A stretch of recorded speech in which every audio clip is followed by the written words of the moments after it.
It's a lot of real life that I give to people, bro. I'm giving people like front row seats to I get in trouble for talking about. Like, you know, why would you tell the world this? Blah, blah, blah. It's like, I gotta tell the truth, bro. And this is like my honesty. This is my vehicle. This is what I gotta do.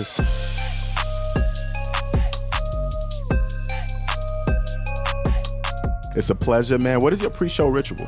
I actually don't really have a pre-show ritual anymore. When I first started, I needed like a certain thing in order to perform, but nowadays I'm chilling, relaxing. We kind of make it so the band has a room, I have a room. If I want to like converse and like, you know, politic and laugh it up, then I do that. If I need a second to myself, I step away. But other than that, the only thing I do every day before I perform is pray, like right before I go on stage. Yep, I take my kneel right before I walk on stage, say my words, and that's it. That's dope, man. One thing I love about your whole aesthetic is that nothing is contrived. Everything is authentic. And I feel like a lot of times today, artists have to do press runs, have to think about image, have to be in some news story, so we're always talking about them. All right. How are you able to build this type of fan base, this type of relevancy in music culture without all of the frivolous things around it? I guess just by reminding people every step of the way that I'm just a regular person, in a sense where I'm a regular person in my relationships, I'm a regular person with my everyday life. Like, I don't aspire to be outlandish or do anything like crazy. It's just I want to live my life, I want to be happy, I want to love, and from that I think people just kind of gravitate towards it because it's a lot of people who just, you know, want to have a good life, and that's it.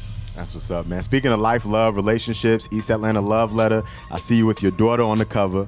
You know, came out a little while back, but we heard the growth of you talking about relationships, and then now those problems and situations have evolved. How have you been able to balance being a father, beautiful thing, congratulations. Thank you. With the intense schedule of touring? It's rocky at first. You have to figure it out. So the beginning phase was having to tour so much and not knowing, you know, when I was going to be home and missing like pivotal moments in my kid growing up, and then finally getting to a point where you have leverage and you can be like, well, cancel that tour because my baby's growing up and I need to like be there for her. So you figure it out along the way. Recently it's been easier. Like, I've just spent like a whole month with her, and every single day we had our own routine. We did whatever we wanted to do, whatever she wanted to do. And now I'm just like back in work mode. So You had to miss the birth. yeah, I was in Santa Ana and just got the call. I already knew like months before we had that show though. I was like, that looks a little close to due date. I'm like, if I miss a show, it's gonna be hell to pay.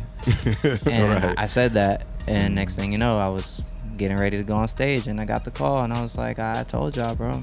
I literally told y'all. It's like, it's something like one of those things you forgive yourself for like over time. Like, being a parent, it's a lot of that you like stack up against yourself and think about and overthink. It's just like, bro, you were working for her, so don't think about it. Yeah, man. Last thing, what I love about your rise is how you've evolved as a musician.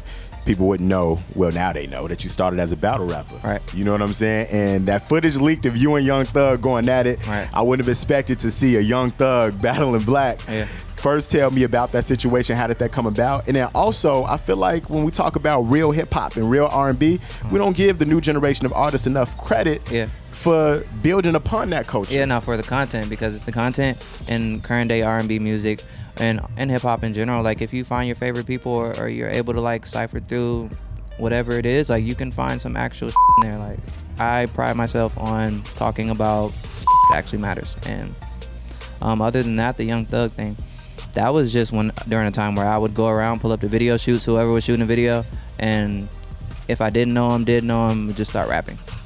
And next thing you know, like, a crowd starts to form and everybody's like, oh, who was that? So that was just one of those moments. That's some grade A hip hop right there. That's why I respect this brother so much. Black man, thank you for hollering at MTV News. I appreciate it.